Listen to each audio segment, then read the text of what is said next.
Hello and welcome. The question of today is how to properly care for and maintain sister locks.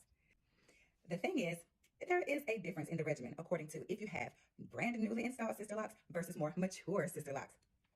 The regimen is a little more strict when your locks are new because they're very fragile. So let's jump right in. For someone who has new sister locks, the shampooing process and styling options are totally different. You must do a thing called banding on new sister locks. So let's do an example of banding. On my hair, due to the length, I can get about 8 to 10 large sections for my banding. Someone with shorter sister locks may want to go in and do closer to 20 sections. They will be a lot smaller due to the length.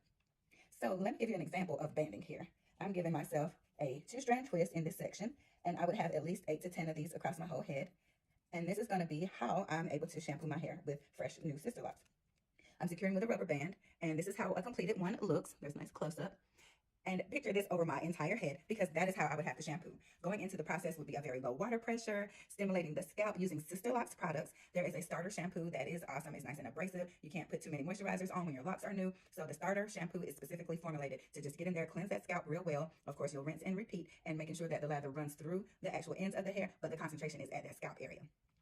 The good thing about banding your hair to shampoo it is that it's keeping the integrity of the locks into place. You won't incur a thing called slippage so much. Slippage happens when there's a hole in the lock, or if there's a whole area of locks that blow out or get compromised, that's considered slippage. So the banding will help you from that.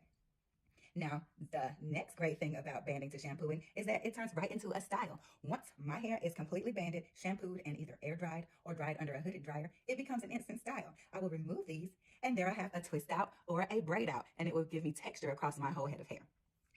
Other than that, as far as styling options on new locks, you're going to be limited in the beginning. And when I say new locks, that means like the first 6 months, sometimes even to a year of being into your locking process because the locks have to take time to get settled in.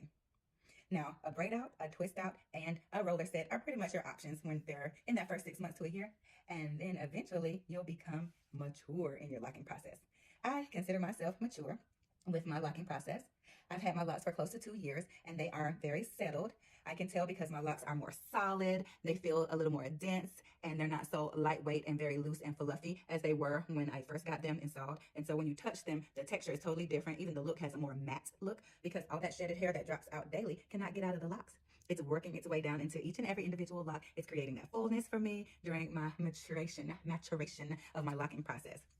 So what my shampooing process looks like is completely different from someone with brand new locks. I'm allowed to use a lot more products now in my styling, and I don't have to band it. Sister Locks has green tea shampoo. They have the herbal spray moisturizer. I can go in and spray my hair. I can use leave-in conditioners and things that moisturize the hair versus in the beginning, I could not. With new Sister Locks, all I could do was shampoo with that starter shampoo, rinse it really well, and let it air dry.